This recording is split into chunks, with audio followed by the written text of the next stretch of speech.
Welcome in, guys. We are going to Garden Report. It's Friday, heading into a holiday-ish weekend, sort of. Is it? Not quite. It's But extended. it feels like you're not going to see me for a little while. That's all I'm going to say. But it feels like free agency is about to begin. Less than half hour away now at 6 p.m. Eastern time. Bobby, we were saying how quiet we expected it to be. And then you just saw a tweet. Who was that from? Grange up in Toronto, right? Yeah. Michael Grange.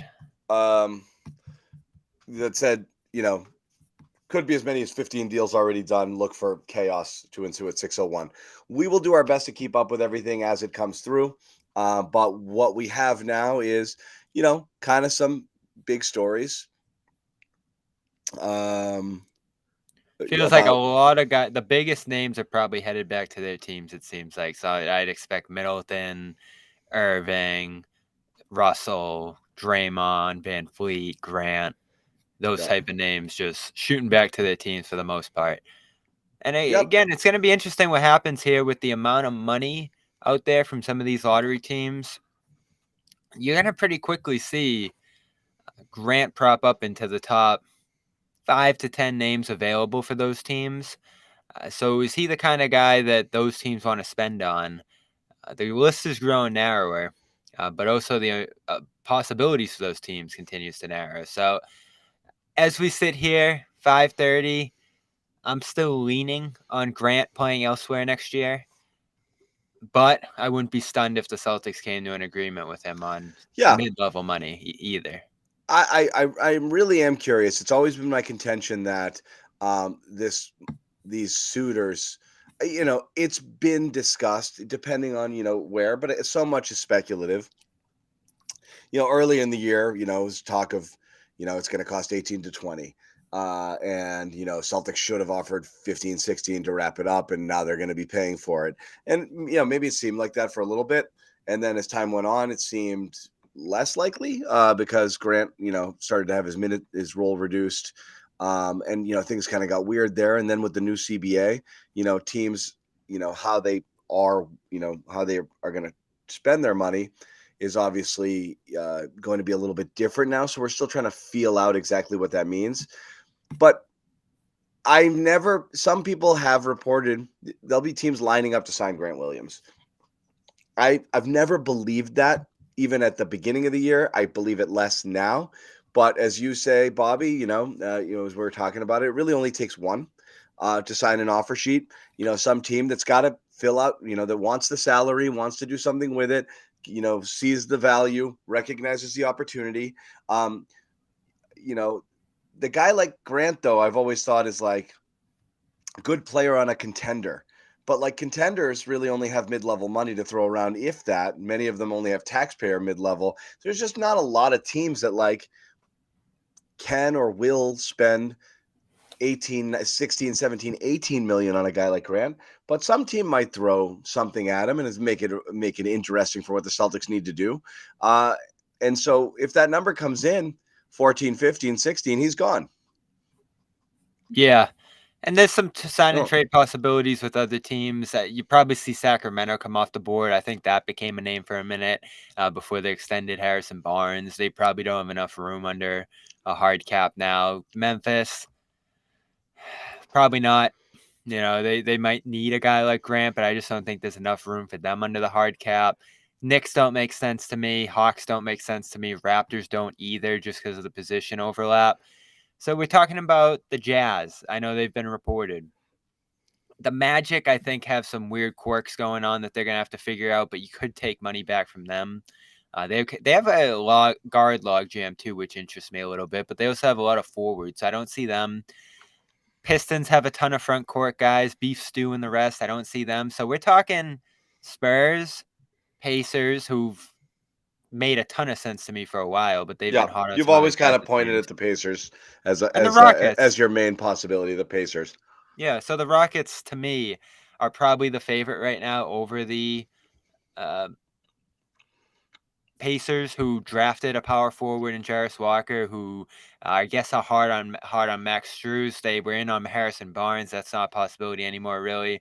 They've had their Kyle Kuzma interest too for a little while, it seems. So they have some names that are floating around. Yeah. Maybe they circle back to Grant, but right now, where you're looking at Houston not landing James Harden, it seems, and we'll get to that in a second here, I'm sure, but they have so much money. They have so many guys that they could send back to Boston on shorter money than Grant will potentially make here. And they can overpay for Grant a little bit since they have that cap space available. And, Right. Ime's a guy who knows and likes Grant. So that, to me, if I had to make a prediction right now, is probably where he ends up. And I think he could probably be in play to even You've moved on to there. Houston now? Yeah. Yeah, I mean, he can play big minutes there for sure. They need defense bad, especially as they try to implement that identity there under Ime. And he just knows and trusts this guy, even though he hated him at different points, sarcastically or not. But I don't know. It makes a lot of sense to me. There's always the state tax thing there, too. You're going to make more per dollar in Houston than you are in Boston or at some of these other places. So I think that's how it's going to go. And you can get it. I've always thought you can get a TPE back if you toss in a first or a second. You saw that happen today with the Nets, who traded Joe Harris to Detroit, just in the cap space, just to get a 19 million TP. I think they sent a couple seconds. So if you send, it's not very exciting to people, but if you send Grant to a team with cap space and get back his salary in a TPE, you can use that all year to take back any kind of salary, and that's more valuable. Let's say Grant signs for $15 million with Houston. You get $15 million back on a TPE. That's more valuable to carry throughout the year to me than using your mid-level for $5 million on who knows who. And we can kick around some of those names in a little, but you're probably not getting much for $5 million, are you? Nope.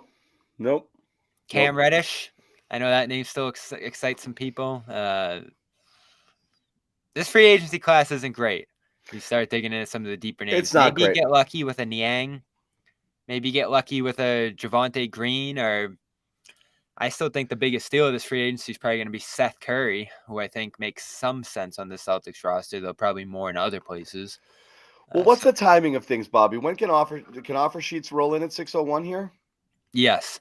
So the way the offer sheet's working this I know year, that you have then the clock starts. Yeah. Once it's accepted, but like, could we hear about one this early? I feel like you usually don't get them right at 6:01, like the offer sheet sort of offer. But I don't know. Maybe some team wants to be aggressive and just go right out there, and maybe that's out there. I think it's just the opposite, though. Guys like him get frozen a little bit, especially as cap space dries up. Guys re-sign their own guys, and then all of a sudden there's not much left. The new CBA, obviously, look, it's always been a squeeze for the middle class, with big money deals going out, $50-55 million, a third of the cap going out to single players, and then, you're going to pay your rookies and you're going to pay your mid-levels and your this and that. The middle class does get squeezed. But I think even more so now with that new CBA. And again, Jake Fisher, who I know you, kind of reference a bunch for Yahoo.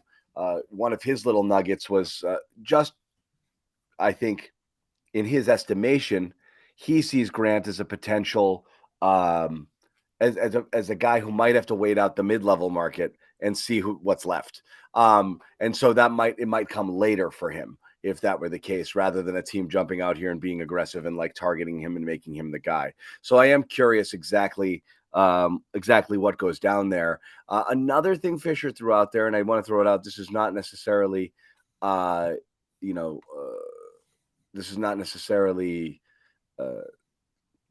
free agency related, but it's trades that the Clippers tried to re-engage the Celtics on Malcolm Brogdon. And what my question is whether or not, and sorry, I was looking for a graphic here. I don't know how the James Harden thing, which we haven't fully discussed, factors into that thinking, because they did so days ago. And I don't know if they're still interested in it, but the fact that they brought it back up tells me two things. I don't think the injury was ever the real reason that it got derailed. Maybe they tried to squeeze a little bit more out of the Celtics because of that. And I think that Celtics just couldn't wait around. But two, I think that's still possibly in play, that the Celtics could also move another guard. Could also move Brogdon.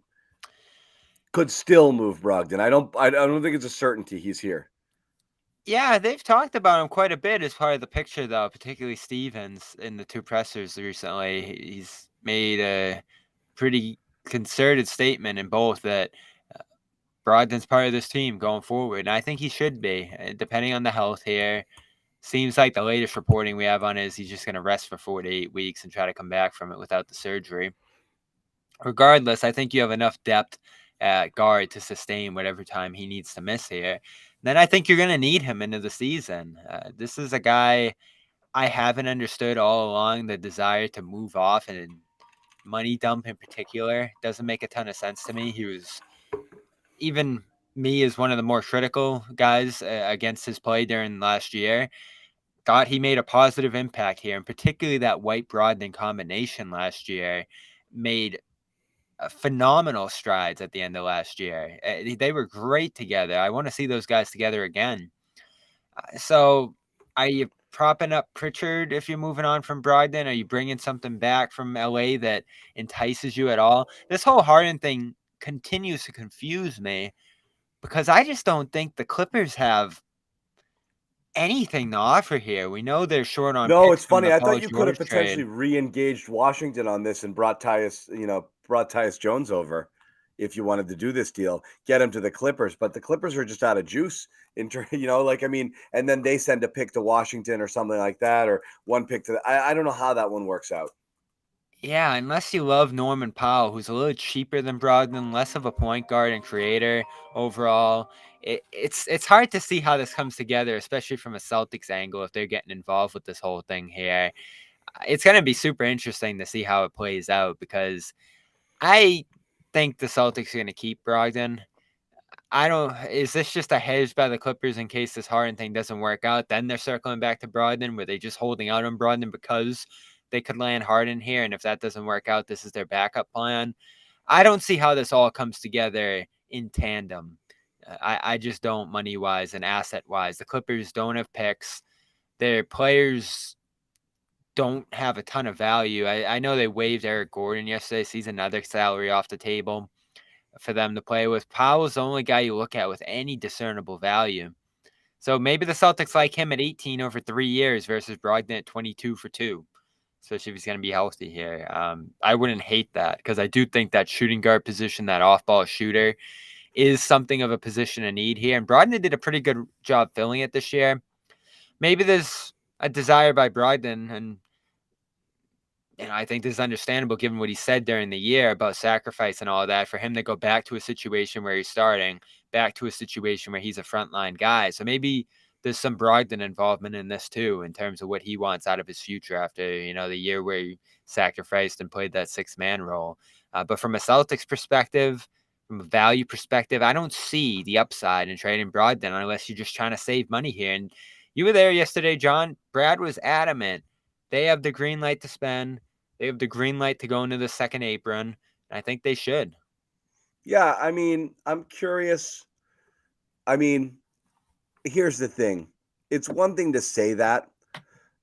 It's questionable whether they mean it, and not in a bad way. I'm not saying it's a lie, but it's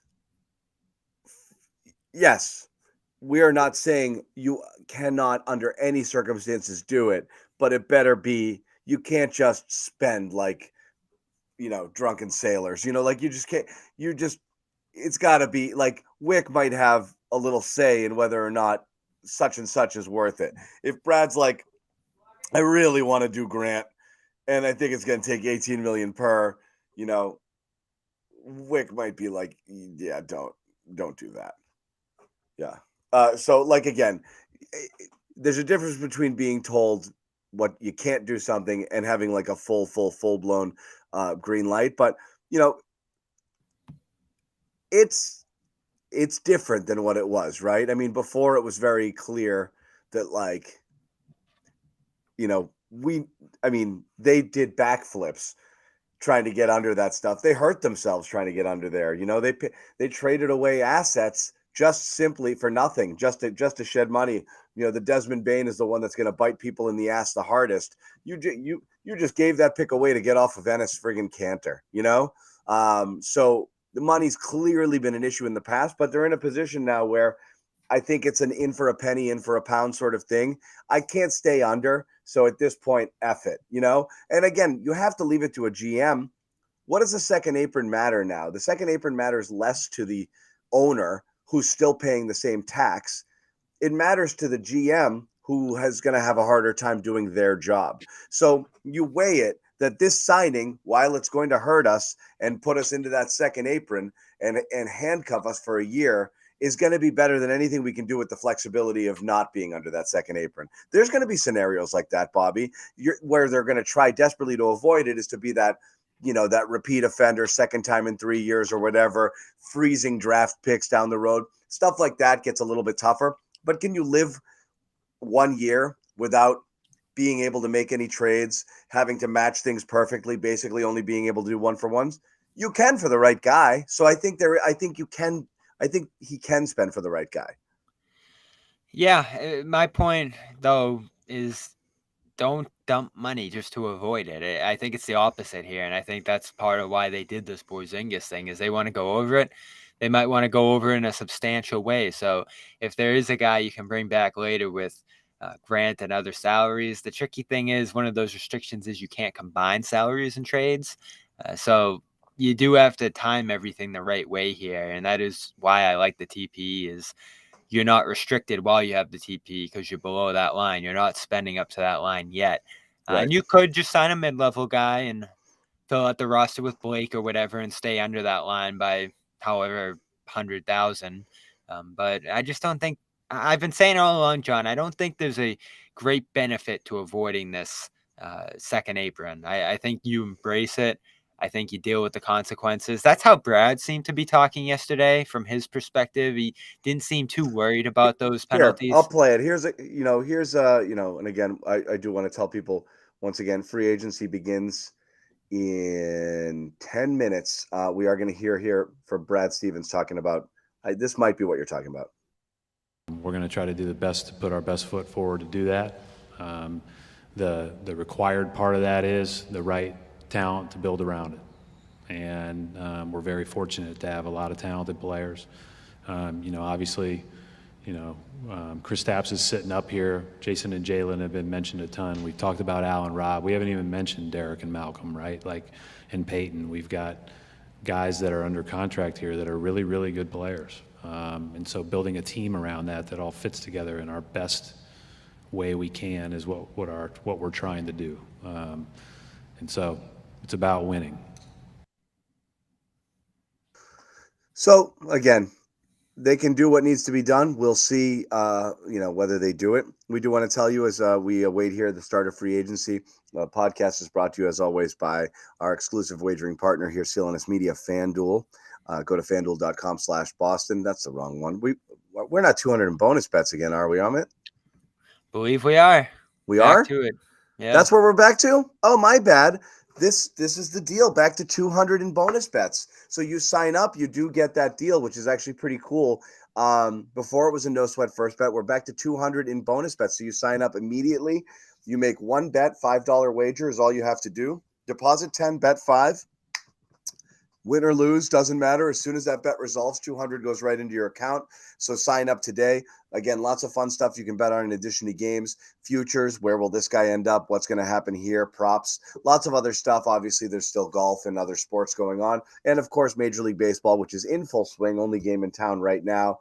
But definitely want to kind of set up that FanDuel account, especially as we head into the fall here with football starting up a little bit as well. But in the meantime, there's still plenty of stuff you can get in on that action. 200 in bonus bets when you sign up today, FanDuel.com/Boston. Again, free agency beginning at 6 p.m. Eastern time. As you said, it's not a sterling class. Really, I think the biggest moves feel like they're going to happen with trades. And the big bombshell that kind of dropped very recently was Harden is unhappy. Who could have saw that coming?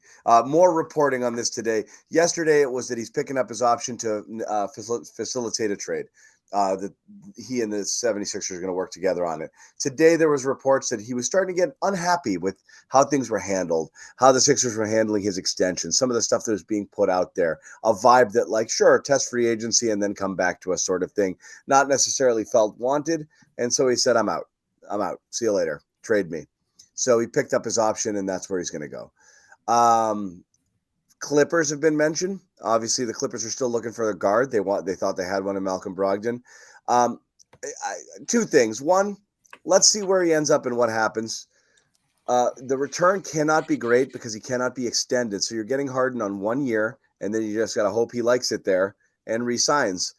He signed that 2-year deal in Philly. I'm kind of surprised he left. I don't know what it is this guy's looking for in life. This doesn't seem like a bad situation. I don't know why he would want to leave it, but he does. So here we are again.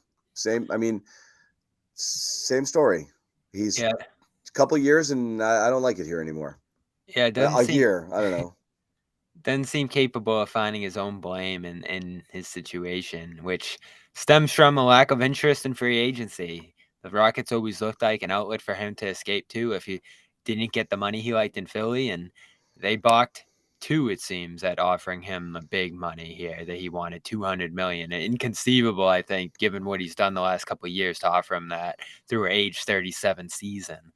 So what you're looking at here, if you're the Celtics, is will Philadelphia completely disband in this deal? I'm looking at some of the potential returns here, even if they get a Terrence Mann and Norman Powell, or whatever it's going to be salary-wise here.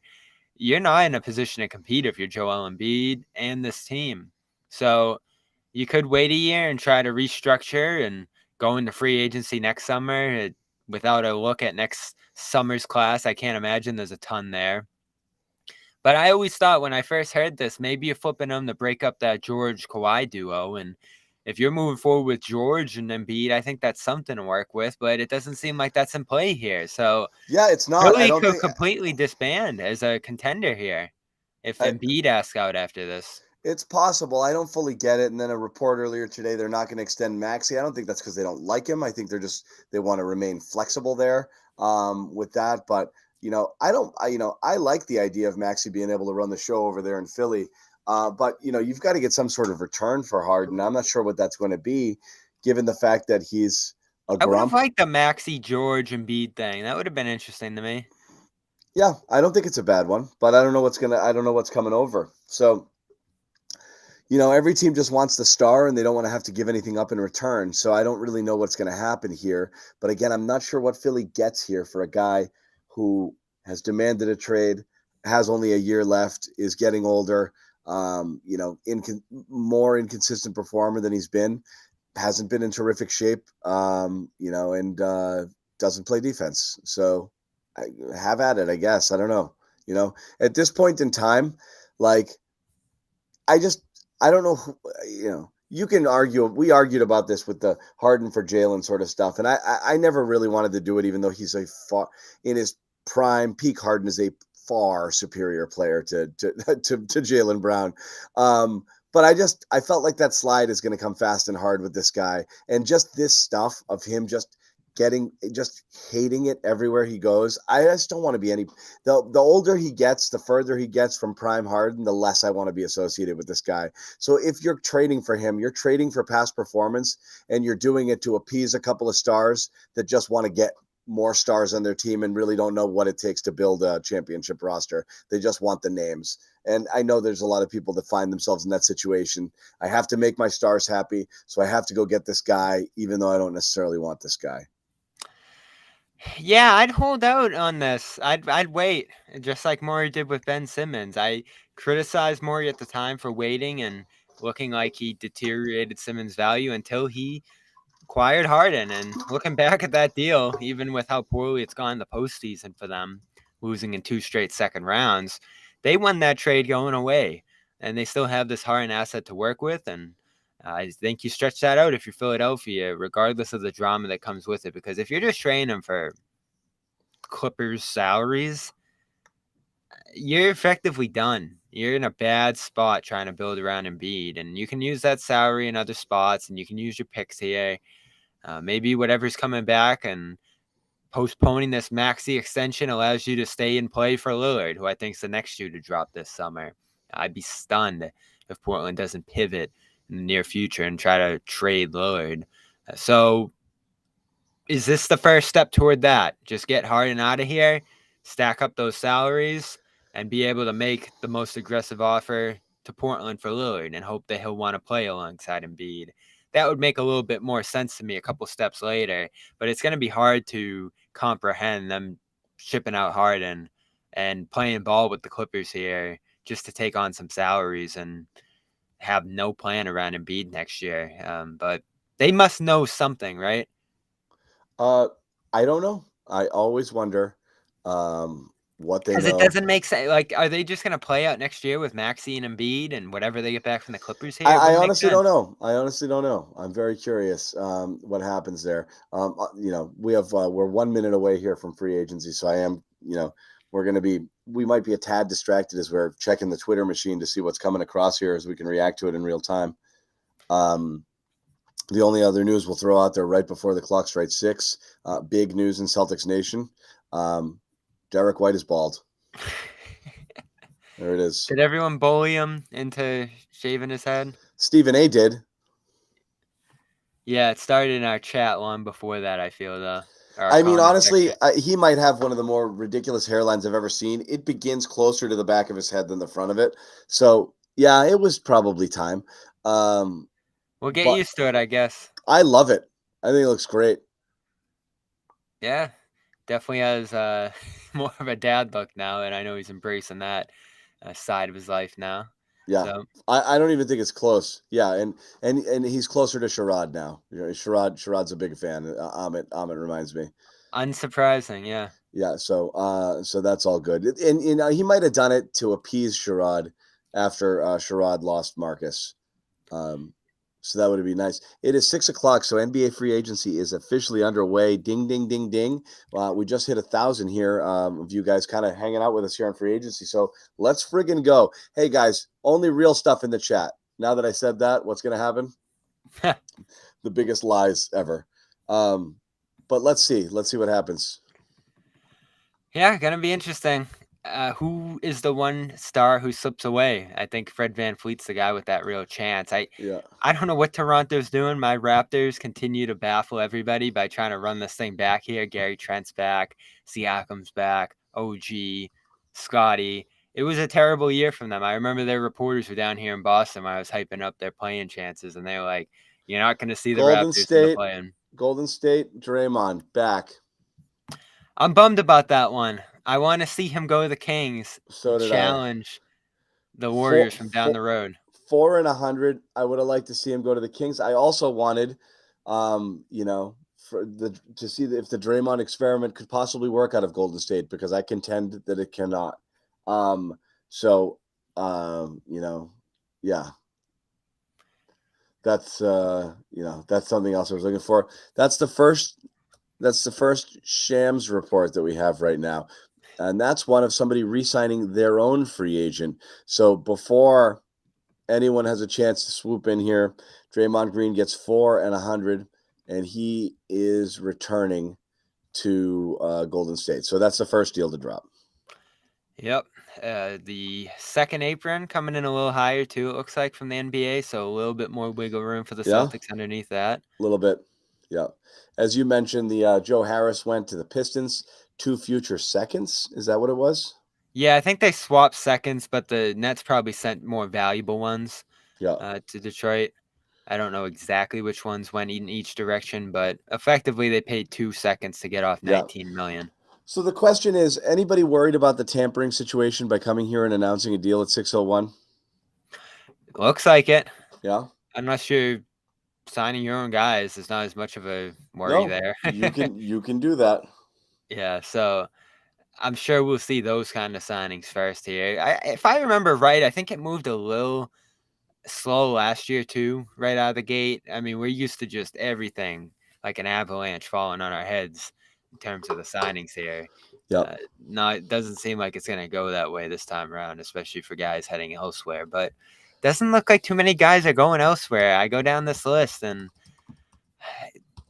even some of the more intriguing mid-level guys, not exactly like mid-level exception, but like the medium-sized stars in this class. Jeremy Grant, guy I love, a Syracuse guy, probably heading back to Portland. You're looking at Cam Johnson, who I think has a massive implication from a Grant perspective, because some team's going to look at Cam Johnson, in my mind, before Grant and tie up their cap space in offering him a offer sheet before they move on to Grant. That originally looked like it'd be Detroit, given their massive amount of cap space, but they ate up $19 million of that with bringing on Joe Harris today. So they're not in that picture anymore. I had them about like 29 below the cap. So eat up 19 of that. They can't really make an aggressive offer on Johnson. So I wonder who that team's going to be. That team can't be the Grant team then. So that takes another team out of play. That can't be the Grant team. And I do think Cam Johnson deserves to be ahead of Grant Williams in that line. But yeah, I am curious, what ends up happening with that. Bruce Brown, the next name I think of. Maybe the most intriguing name in this class. It might be, sadly. And I want you listen, cowards, NBA teams. Let's go. Make your trades. Remember, okay? I sat here one year ago. Make your signings. Don't worry about the commish. I sat here 1 year ago and said Bruce Brown is that guy the Celtics should pursue. I love Bruce Brown. I think we were all on the Bruce Brown bandwagon. Yeah. And I was surprised how cheap he was. So I would have loved Bruce Brown. I think he's terrific. That would be a signing that I think would have Celtics fans doing backflips if it happens. It's hard for me to imagine them being able to do that at $5 million. Even you can't do a sign and trade if you're the Celtics. Your team's too expensive, so you can't add them in that scenario. So I don't see it. It's interesting though, because the Nuggets can't pay him a lot either. They only have early bird rights on him, so 9 to 11 million per year. It's a little bit of a bump. I know sometimes teams will line up those salary years so they can get to his full bird rights and like have kind of a wink to pay him later. And he's a great fit next to Jokic. He really is. Yep. So maybe says that's more valuable than anything, me being able to play off this guy, and I'll take my money later. But I'm sure the reporting is that he's going to take a bunch of meetings here, Dallas and New York and these other places. The Lakers seem involved.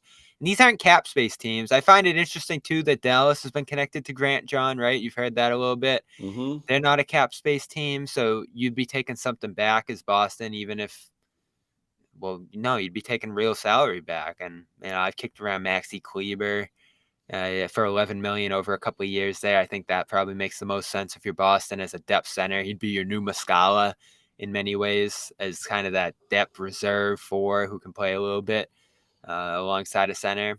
I think that'd make some sense if you're looking for a cheaper Grant replacement. Not quite the defender Grant is, but a great shooter. So let's see. What do we got? Anything coming through? No, cowards. You're all chickens. Taurean Prince heading to the Lakers. What? Tampering. That's got to be mid-level money, I'd imagine. $5 million, I think, is what they're working with there. So Taurean Prince on a mid-level makes sense to me. That's the best we've got right now. Karis LeVert heading back to Cleveland as well on a 2-year, $32 million deal, a little above the mid-level. What do we have the mid-level? Oh, we've got now Kuzma returning to the Wizards. As you said, more people are going to stay back home. 4-year, $102 million. So you're paying 25 to Kuz and 30 to Poole. And Kobe White back to Chicago, 3 years, $33 million. Kuzma's intriguing. That's definitely a guy who's going to impact Grant. He could have eaten up Pacers cap space, could have eaten up one of those bad teams cap space. So him going back to Washington leaves cap space open in other places. That is true. So yes, there are some ones rolling through, but as you know, we did say some guys re-signing with their current teams. Obviously, that can be reported because that's allowed. So we'll see what happens here. Anything else? The Kobe deal is 3 years, $33 million with the Bulls. So yeah, we've got some movement. What let me ask you this.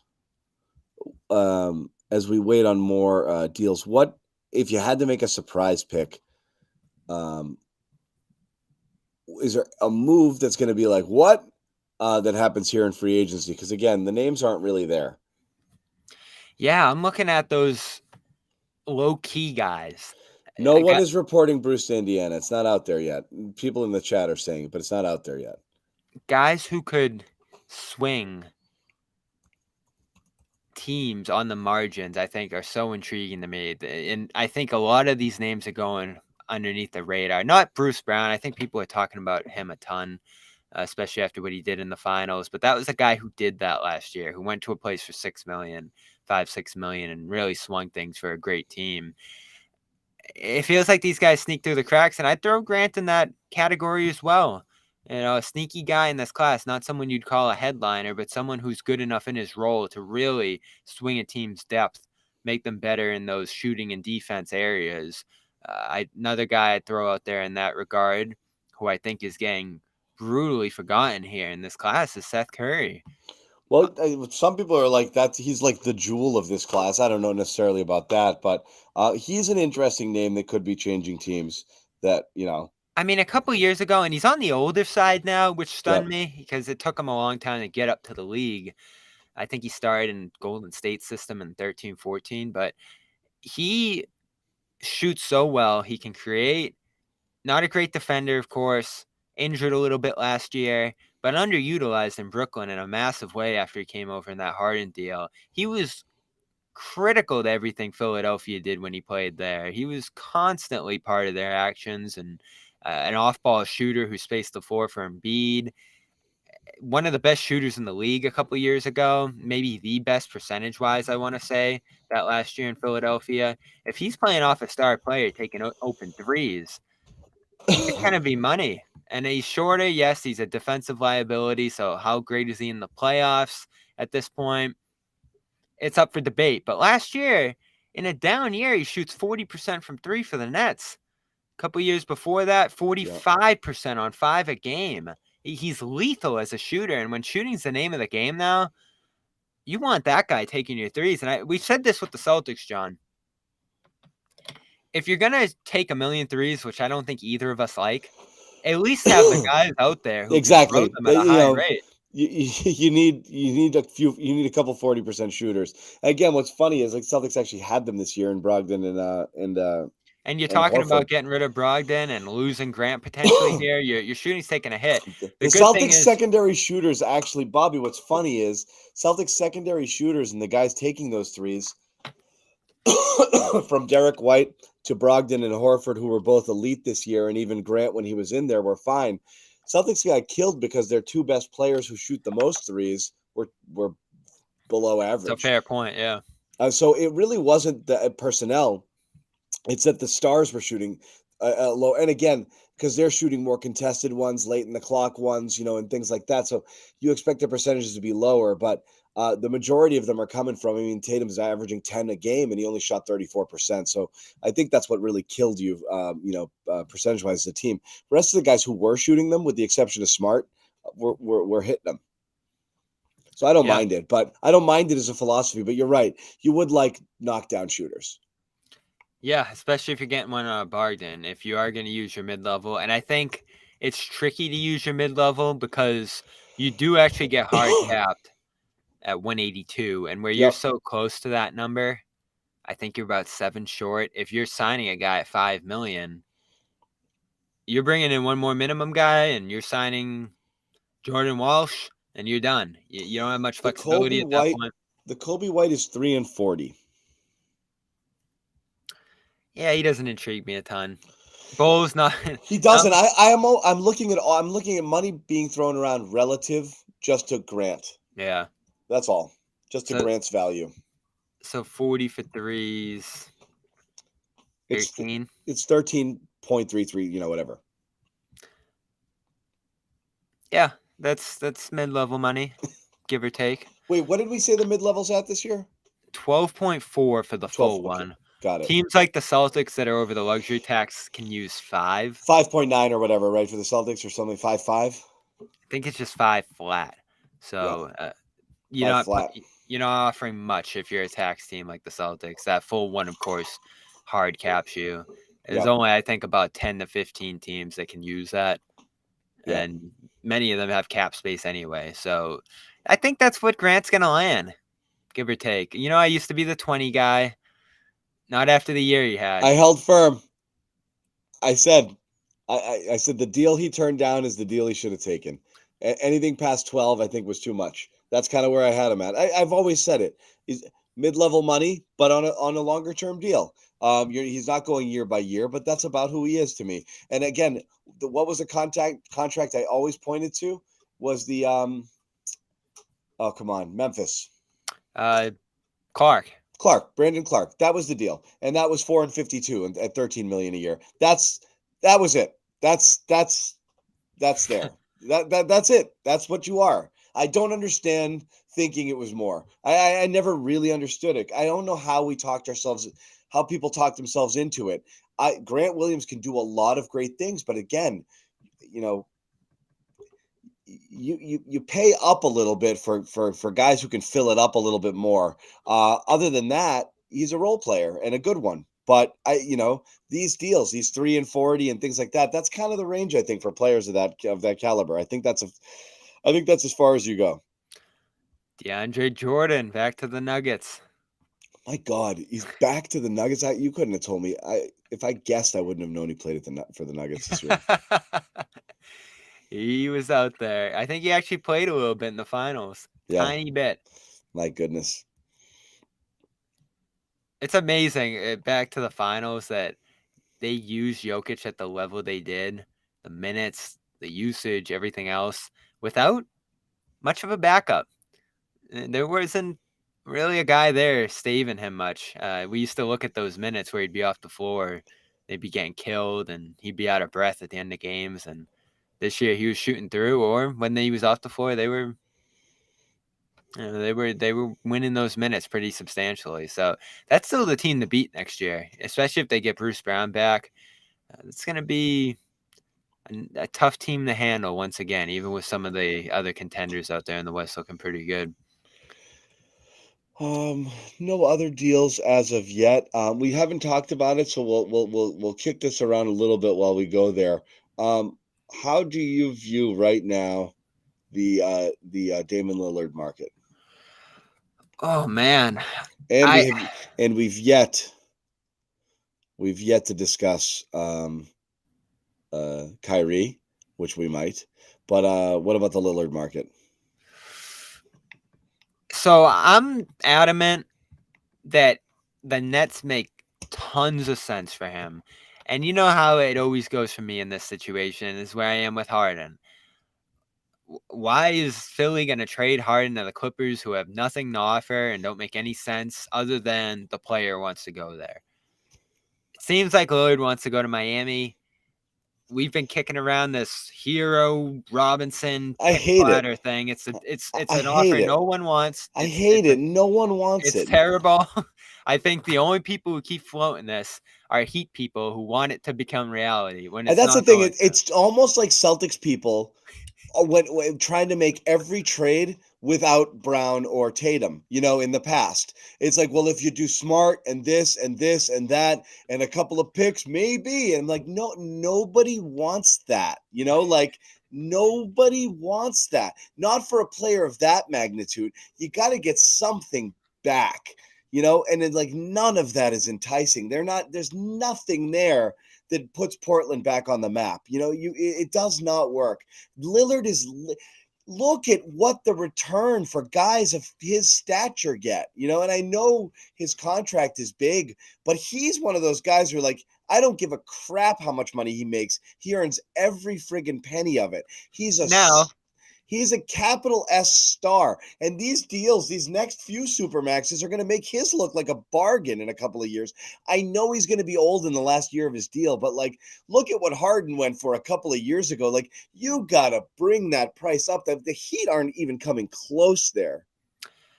Yeah, so rule them out. I think that's the biggest reason the Blazers are standing firm on keeping him right now is that Miami would be the only serious suitor. I don't know what the Nets' perspective is because The Nets are clearly the best option here. yeah, and I wonder if they do want to go all in here because I'm sure Portland would command all of those future Suns picks. Maybe they meet in the middle somewhere in a couple of them. But really, the only valuable ones out of them anyway are the future ones that are beyond those Durant years and the Beal years ahead here. Because obviously, the early ones in the near future through at least 2025 or so are going to be bad end of the first round picks. So that's a tough one for them. Does Portland want Ben Simmons? I'd take a flyer on him, at least as the matching salary here from Portland, and I'm starting 2-year. over. Woj just reported it now. ESPN reporting with Malika. Is that who did Malika report this? Maybe. Yeah, she did. Free agent Bruce Brown. What do you think the Bruce Brown money is? It's a 2-year deal. What do you think he got? More than the mid-level, I'd imagine. So 15, 16? 2 years, 45 million with the Pacers. Oh, okay. So they did the 2-year short-term big money over 20. Yep. Okay. That's something I've kicked around with Grant. If they do something more short-term with him to have him in those early years of contending here and then get off him, once the Brown and Tatum deals kick in. 2 years, 45 million with the Pacers. So Bruce Brown, have yourself a day. Good for Bruce. He got paid. Big money for him. Went to Denver on the cheap last year, won himself a ring, proved himself to be an invaluable player on the team. A lot of people were begging to get him back to Boston. Nope, not at that money. Boston can't really sign any free agents, but certainly you could do this deal with Grant though. Yeah. No. But still. Short term, get off him before Brown and Tatum are out and guarantee you keep him around. Yeah. I wouldn't hate it. Yeah. This is an interesting fit. He's with a great passer, a few great passers in Turner and Halliburton. Should be able to show off some of his secondary ball handling here. He's a good defender for this team that needs some defense. They struggled badly on that end last year. But this is a great team, and this is a team that I think is going to sneak up on some people this year because Halliburton got hurt last year. He's played sparingly at the end of the season, and they decided to tank, which was probably the smart move. But they picked a few good players. Jarris Walker, I think, is going to be really good at the 4 for them. Young guys like Neesmith, I think, are going to continue to grow there around Halliburton, who should have been in the MVP race to some degree last year if he played out a full season. I don't think anyone forgets, Sean. I don't think anyone remembers. When the day Halliburton went down, I think it was in January, this team was the 6th seed in the East, pretty firmly. So they're coming. Halliburton's amazing. He's probably my favorite young player in this league. I don't want to hear any of this from you, okay? Because you know what I wanted to do 2 years ago, and you said that's ridiculous for Halliburton. Well, you ended up being right there. I love that guy, and I think he would have been great. But yeah, that's again a lot of money for a role player there. We talk about the Grant market. That's for 2 years, though. I understand it, but 2 years means you're deep into that second apron on that second year, no matter what. And that's an untradeable. That's that's a salary matching contract in a trade. But I don't know. I guess on 2 years, because the next year you can just give the salary away, and as a matching contract a year later. Yeah, it wouldn't be stunning. It just seems like a lot of money. Yeah. It is. He was a bargain at his old contract, and he benefited greatly from playing next to stars in his last 2 spots: Kevin Durant in Brooklyn, Jokic in Denver. Yeah. So, but this is what you were guessing is what I would have been guessing. On an annual deal, like a 4 and 60. Exactly. My God, Brown is going to be like, oh my goodness. Thank you. Who is Bruce Brown's agent? Because he has done a spectacular job, a phenomenal job. Yeah. Ty Sullivan. Congrats to you. Yeah. Now Grant's price just went from 12 to 32 million because of that deal. Nice job. Jeremy Grant. Did you see that? Back to Portland? Back to Portland. 5-year, 160. Yes, that's a great come up for him. He worked hard.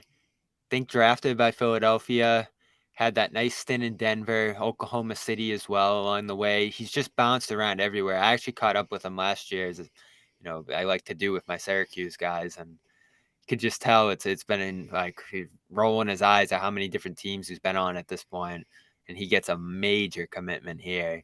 Maybe he's still somewhere else over the course of this deal, but for now, he's staying in Portland, making big money. Good for him. Yep. I've always loved him. Remember, we used to kick him around in Detroit as a guy to play next to Tatum and Brown? No, Would have great. loved As that third guy, like when you thought you might be able to get him, and he was that name that kept kind of coming up there. As a guy, and then signed the deal with Detroit. Speaking while we wait for some more deals to come in here, I did run into Marcus Smart today. Saw him for the first time since the deal. Didn't talk to him for long. He was running his children's camp today, but in good spirits, clearly a little shaken by the deal, still shocked by it, in a surreal place, especially having some, Celtics employees come through. Twist was there today saying goodbye to him. And I guess this is going to be his goodbye weekend here. Memphis will introduce him next week after he gets done with some charity events here this weekend. But, in good spirits, but man, you can tell it's definitely still a shocker that Marcus Smart isn't part of this team. Totally. Now, going into the future, and we'll hear from him next week officially, but definitely was interested to cross paths with him today, and I think we'll catch up with him more on the record over the weekend at his event. So stay tuned for that. Did he talk on camera at all today, Bobby? No, but I think I'm gonna get him tomorrow at his So tournament. what did he when you were talking, like, what was that? Did he say like, yeah, surprised or anything like that? Yeah, everyone was stunned. Everyone in his camp was completely shocked. I don't think anyone saw this coming, in terms of him being dealt. So they're all a little shaken. There's no doubt about it. And I don't think there's any animosity or anything like that. I think they all understand this happens and it was going to happen someday. But there's shock not only with him, but also everybody in that organization who clearly loved him. They made a tough decision and they made it pretty quietly here. I don't think anyone saw that coming. But we do have some Celtics news here. What do you got? Kristaps Porzingis and the Celtics million. have agreed on a 2-year extension. Not what I wanted to see. Why? Part of why I didn't love this deal to begin with is the 1-year deal for Porzingis that's forcing you into, yes, a bargain below the $77 million. Wait, why did you not want to see this? Injury prone. Who reported this, by the way? I guess Haynes.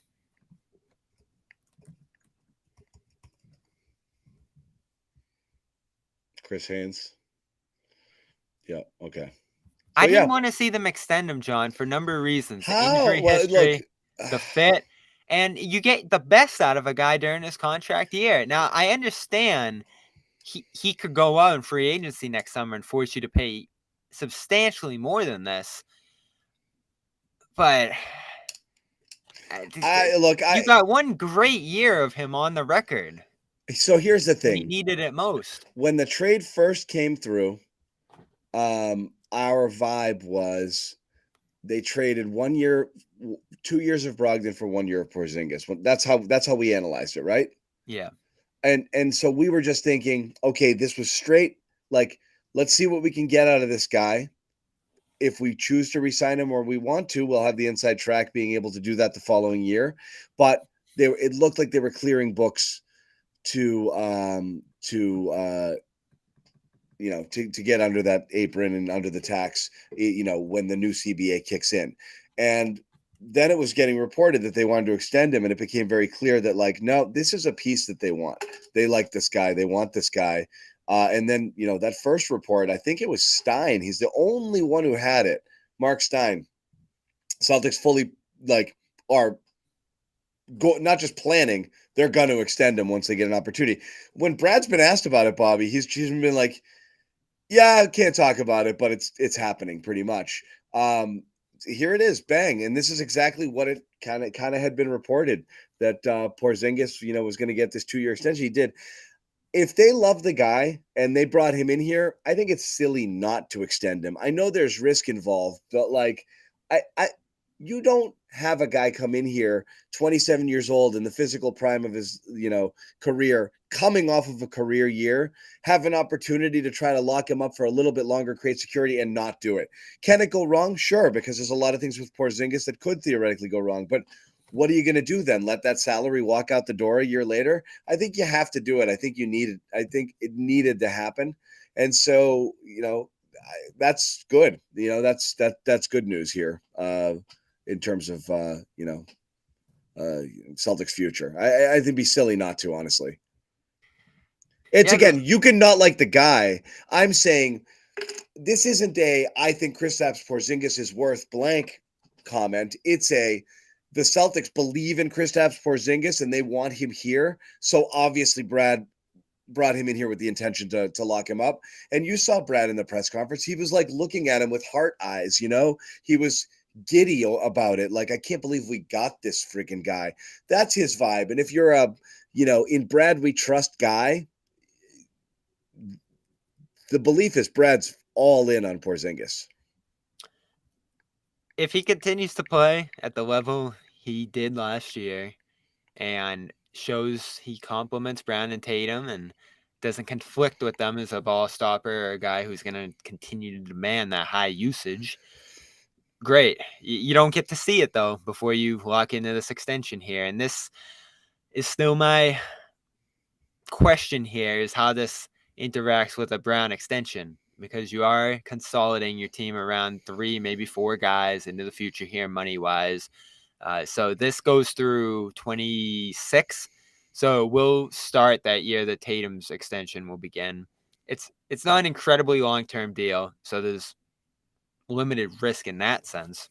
Yeah. And you do get a year off from the big money with Brown and Tatum here, and 1 year off from Tatum's big money. So I get the way you're lining up the money here so that it comes off the books in different time spans. But you don't get to see how he fits first. You don't get to see how healthy he'll be over the course of this deal. And yes, it's a good number. 30, I think, is manageable as the cap continues to go up here. But it's still a third player at $30 million. It's an expensive team. It's a team that I think is going to get thinner as the years go on. Maybe you didn't have a great alternative, John. This might have been the best thing that they could do here to shake things up. I don't hate the player, but remember, and I thought about this yesterday, when Kemba was on the trading block and we were kicking around the names, these contracts that teams just wanted to get out from, awful deals, contract for contract. We were kicking around Horford, of course. He was one of them. Porzingis was right up there too. John Wall, I remember. I mean, this guy was looked at as one of the worst contracts in the league at that time. And it was, of course, a much bigger deal at that time as a percentage of the cap than 30 is going to be here. Right. But it's still a guy who carries those same risks that he did back then. 1 year, to me, doesn't change that. I get the risk. I get the fascination, particularly in their system, how this guy could fit seamlessly. But it's risky. You got to admit, John, there's some risk here. And I know you got to accept some risk, but I just wish, and I get why you couldn't, but I wish they could have had him play out a contract year. Yeah, again, I don't think it makes a lot of sense, but I understand where you're coming from here. I'm just nervous on a number of levels about this deal. Something, my gut doesn't love it for a number of different reasons. Again, it's the player, not the deal. If it was player X of Porzingis caliber, who was a different guy that you liked a little better, I think you would like the extension. Again, I'm not arguing not liking the extension is not liking Porzingis necessarily. And I get that.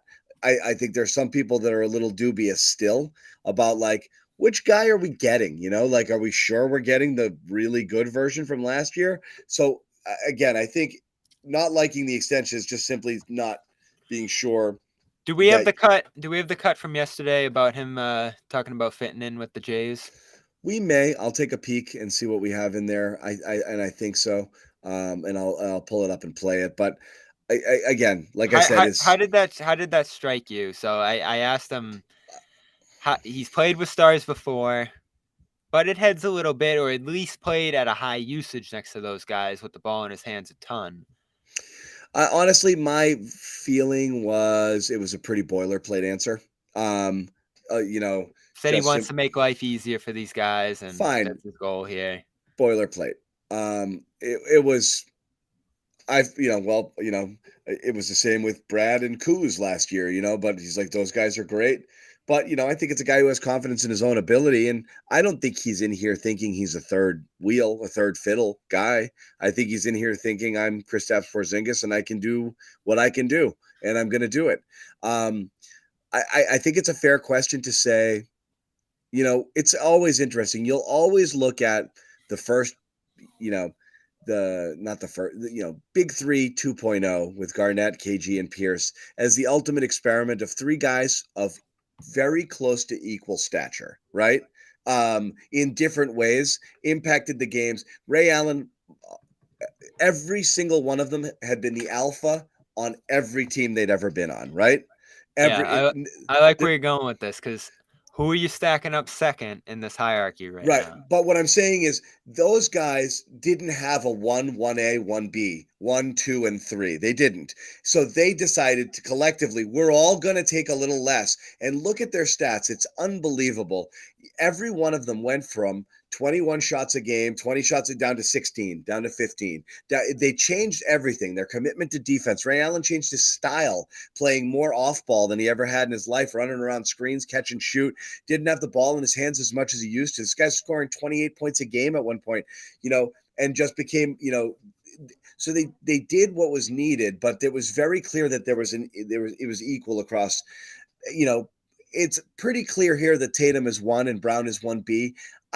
Porzingis is coming directly from a place here where he wasn't the number one guy. So I think he understands where he is in this. I don't think he's coming in thinking, I'm the man, give me the ball. It's not even about being the man, though. It's about how have you played through your career and can you adjust? But I mean, again, he's a guy who does what he does with the ball in his hands. And as a guy who I think he's a capable passer, he's not going to light it up necessarily, but it just becomes a question of like, now that you've got for the first time, I don't say first time ever, but the Jays development has been interesting because obviously in the early years you had other guys, who had, the ball in their hands more, and those guys played second fiddle. And then you kind of had that one crossover year, that final Kemba year, where you had Jaylen, Jason, and Kemba.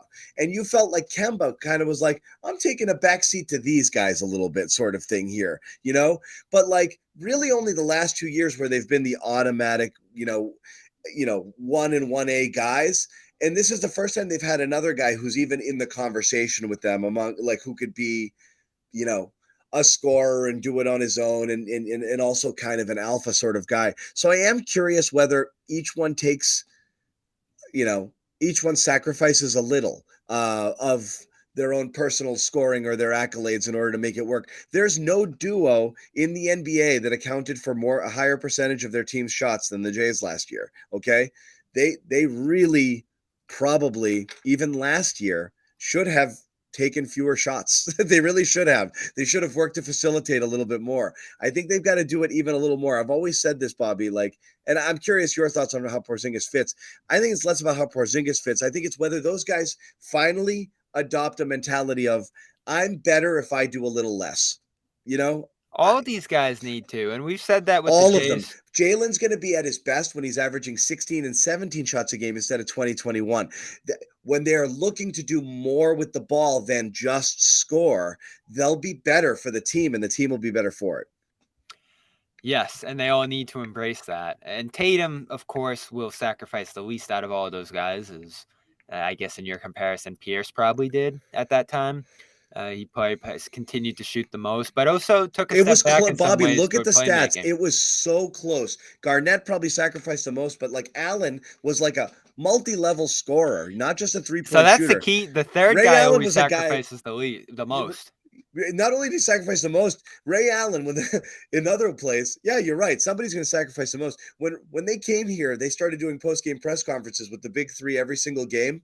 And as time went on, Allen's like, nah, and it just became KG and Pierce. He actually started to feel a little bit of a third wheel, but he did it anyway. And that existed almost from the get-go. Allen was a guy who could score from all levels. People forget Ray Allen was in a dunk contest at one point in his life too, in addition to being a three-point king. So like, he was a really dynamic scorer, 3-level scorer.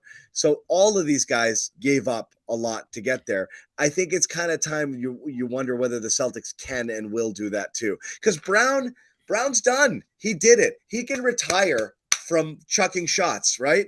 He's going to get his Supermax deal. At this point, he doesn't need it anymore. Like, he kind of had to prove himself. Both of these guys are getting paid whatever they want. Massive, massive deals. The stats don't really matter anymore. No, they shouldn't, particularly after you lose in these finals in devastating and, fashion. And you got to start turning that corner of your career where the wins matter the most, you know? Yeah. And you should feel the weight of these losses more too, and how hard it is to win. Joe talked about that yesterday, and I thought it was the best stuff he said, is that we got to find a new identity, a new driving principle for our group. It was easy to say coming off a finals loss, oh, avenge the finals, but then you lose the next year, and it's like, what's your motivation now? Who's really all about winning with this group? Porzingis actually sounded pretty sincere in his desire to come here, compliment, and win next to these guys. So the third option, if it's him, I think that's always the most difficult spot to be in. You mentioned this tough spot Ray Allen landed in. He did it, he won, but then he left. So you're looking at Kevin Love in Cleveland. Did it, won, still ended up in this weird place in his career. Obviously, LeBron left after, but the next couple of years, it was a weird transition for Love into that role. I thought Chris Bosh did a tremendous job with it, maybe the best of any of the guys we can mention here. I would agree there, yep. So maybe he's able to pull a Bosh and completely But Bosh transition. also clearly was a little, I mean, you're talking about Wade who'd won a championship on his own already, and LeBron. I mean, there's no question he was coming in clearly. But is that where Porzingis comes in here, though? Wade had home. He's coming in more as a Bosh. Yeah, exactly. It's a good comparison. Yeah, especially the position too. I think it's easier to play that complementary role as a big. So my analysis stays the same here. Defensively, he's going to be transformative. That's where I love this deal, is that you get that real post presence, particularly in a drop where he's excelled and where he's played, and the kind of defense that Joe wants this group to play in, with multiple bigs, with maybe a sprinkle of 3 bigs sometimes. How's triple big sound to you, John? I don't know if we'll actually see that, but Brad mentioning it was funny. It's probably just to piss you off. I think he shot me a look there. Yeah. No, they're playing big though. They're going to be playing big lineups with these guys in the Jays, and it's exciting. And defensively, the possibilities are endless on that end. And I think he'll be back to being that forceful top team in the league. He's got to develop some chemistry with these guys. He's got to be locked in on that end. And that's where offense becomes my question, because of course, for a lot of these guys, how you're performing and how you're fitting in on offense can dictate that defensive intensity. So where does he fit in on offense? Joe talked about it a little bit yesterday. Trailing plays and shooting threes. I want to get to Joe in a second too. Hold on. Let me sneak this in real quick and we'll get back to you, because we do want to tell you quickly about Athletic Greens, or AG1 Daily Foundational Nutritional Supplement. Supports whole body health. Each and every one of us at the Garden Report drink this literally every single day since we signed on with Athletic Greens. Jimmy Toscano might be the biggest proponent of it all. He never goes anywhere without it. And you don't have to either, because when you sign up here at athleticgreens.com/garden, you get 5 free travel packs, so you can take it with you, a lifetime supply of vitamin. Lifetime supply, I say it all the time. 1 year supply. That's a tall promise. Yeah. Again, why do I do it? Like I said, total body health. Great. Sign me up. Covers all nutritional bases every day. Better gut health, boost energy, immune system support. You don't want to go out there and take a million different pills and vitamins, and that's kind of what AG1 allows you to do. So it's great, tastes great.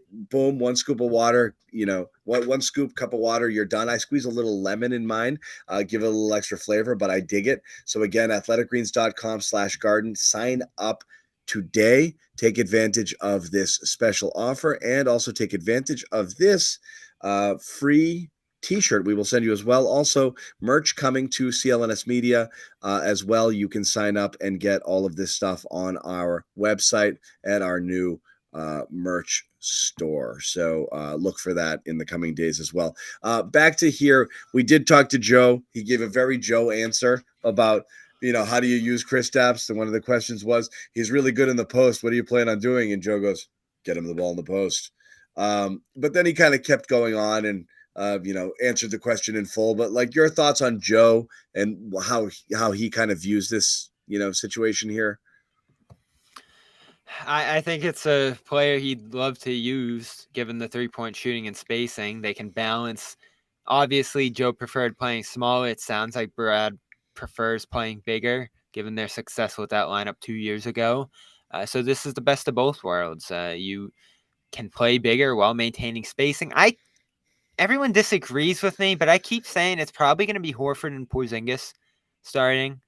I think Rob comes off the bench like he did last year. You limit his minutes, and you get spacing on the floor from both bigs in tandem with each other. Whereas with Rob on the floor, Rob's only rolling, right, John? That's the only thing he can do offensively. So he's going to be in the middle of the floor, and Porzingis is in the corner in those combinations. So yes, you get your best defensive duo with those two, but it continues that awkward dynamic offensively I keep talking about here.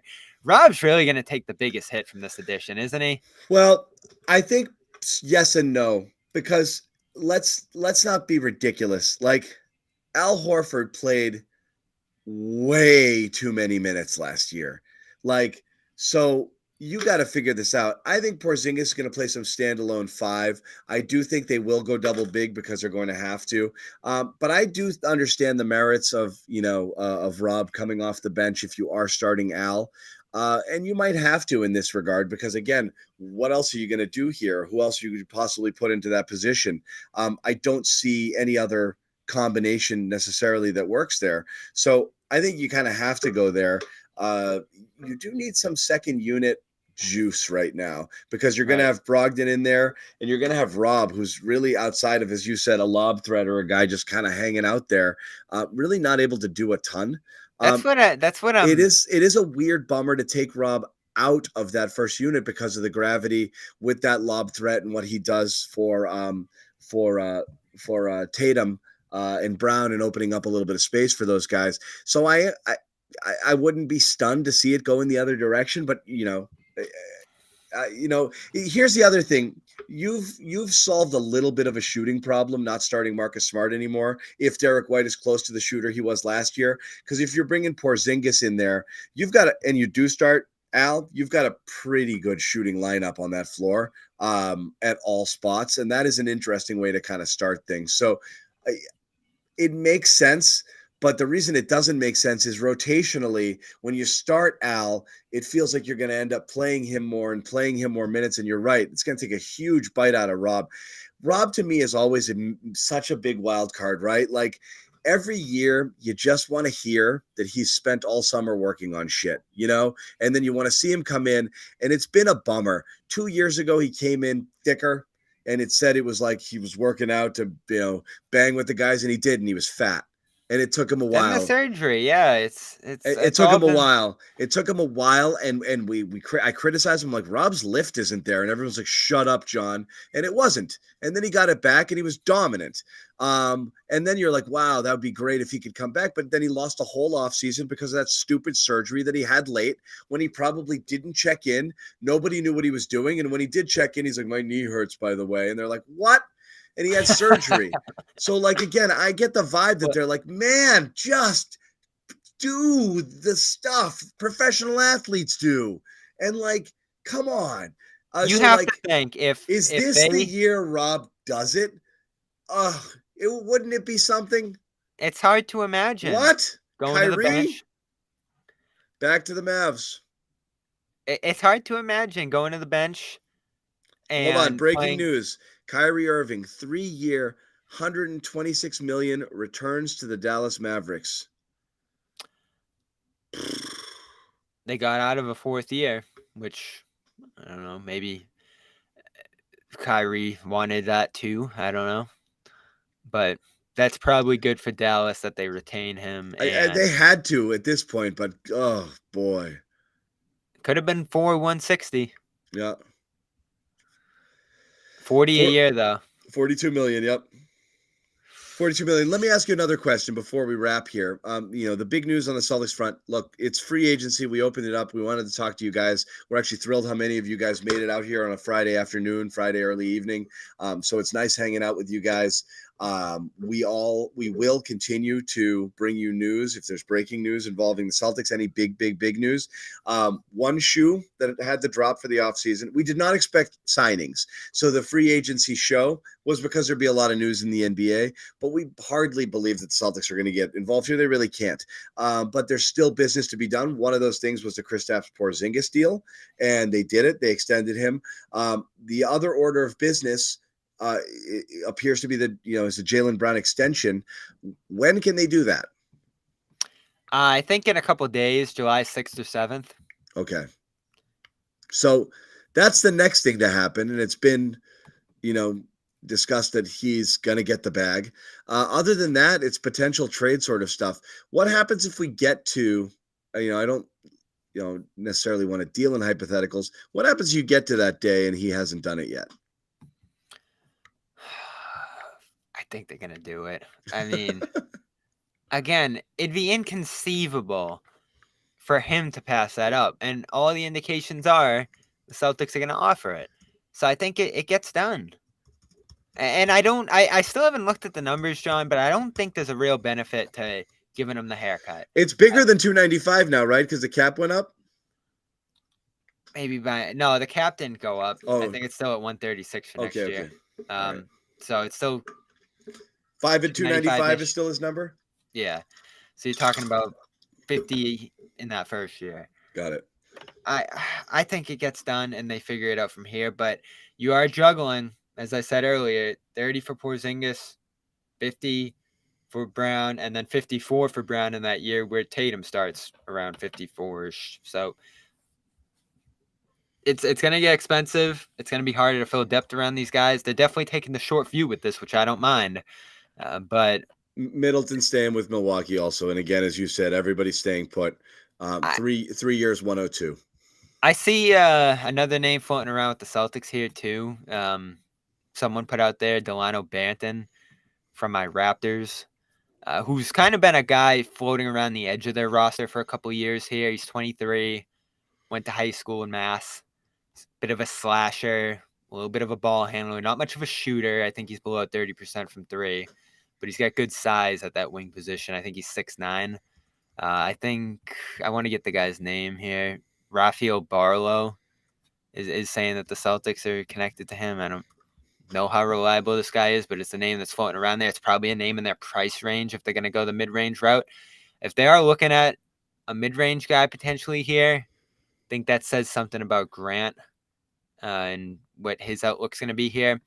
I do want to say too, with the TPE thing we've kicked around, it matters that you can't kick that back a year, and that's been a big part of the Celtics strategy, John, going back to Hayward, is using these TPs to kick back money to the next year. Because when you usually get a TP, you say they got a TP today, you have it until July 1st or June 30th, whatever date you want to use here, to use that money. Fournier, too, another guy they got a TP on.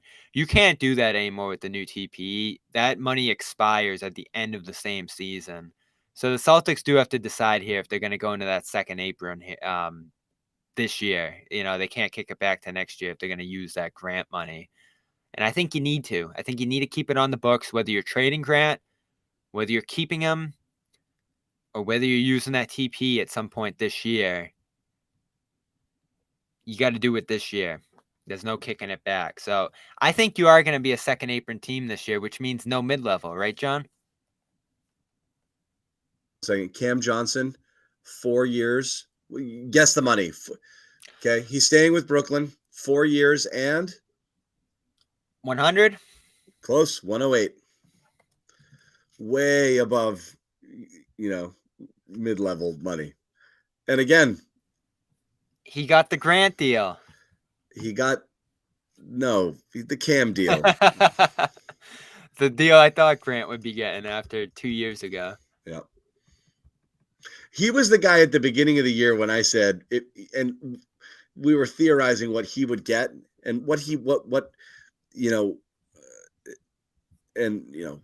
worth. And I said he was worth way more than I thought what Grant was. And you thought Grant was worth more. He had a great year. And again, put those couple of games too, when he put up, those massive numbers, I think just kind of shows you like ceiling for sure. It blows my mind. There's certain guys you look at, obviously the draft just went by. You see what they are in college and you say, yeah, they did some good stuff in college. And Grant was a little like this too. He had a game in college you looked at and said, oh, that was great in college. How is he going to adapt? And these guys completely changed their games. Cam Johnson at UNC was a totally different guy than what we're seeing now. And he's adapted his game perfectly to play alongside NBA stars with the three-point shot and defense and everything else.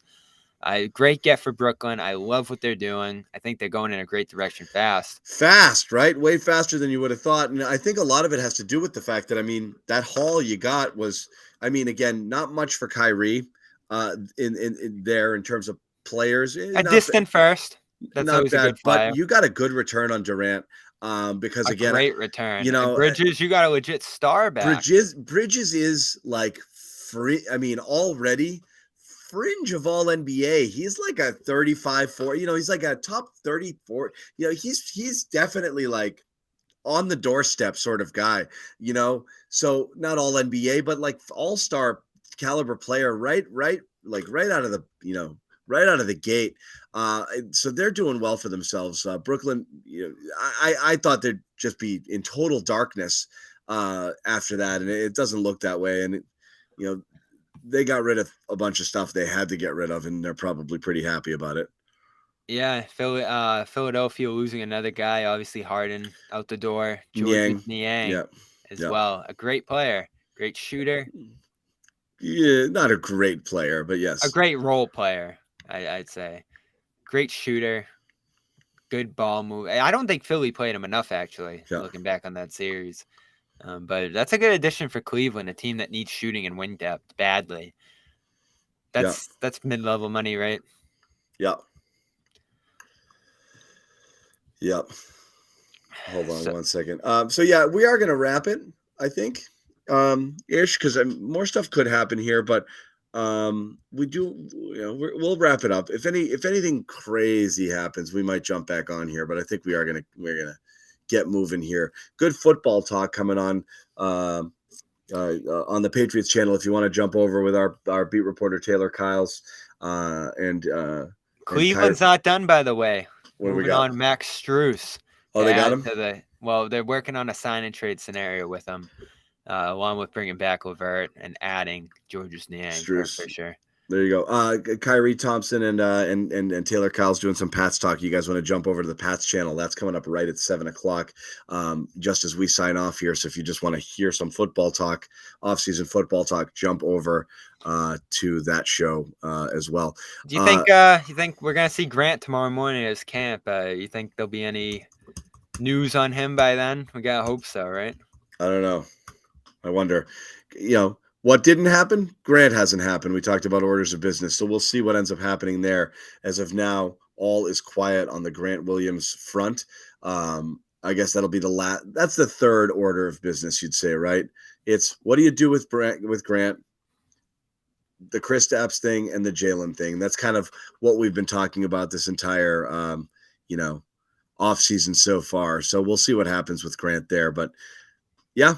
Nothing yet. We'll see what teams sign which players and who's got money left and what ends up happening with that. But right now, nothing. Bobby, final thoughts? I don't love the Porzingis extension. I just don't. There's something about it that worries me. And maybe it's just a gut thing. Maybe it's just how I've always looked at him as a player. we'll see how it pans out. But that's obviously the biggest Celtics news of the day is that he's going to be here long term. You're not going to get a contract year out of him. I get it from a money perspective, John. You would have been paying over $100 million next offseason over how many years if he has a great year. But you also get to see what you have here in him. So I get it. You had to do it. You almost got forced into it. You're right, John. You said earlier, if you liked him, you had to keep him. If you didn't, then you don't even go and get him. So I get it, but it makes me nervous. Yeah. All right. Yeah. Anyway, we'll. The chat loves them. The chat, I their hear smart tears are wiped away, and they love Porzingis now. It didn't take long. Yeah. Okay. We're gonna wrap it. Later, guys. They love him. We'll see you guys later. Thank you guys for hanging out. We'll jump back on if there's other breaking news. Follow Bobby for all the free agent updates and everything else also on CLNSmedia.com. This has been the Garden Report.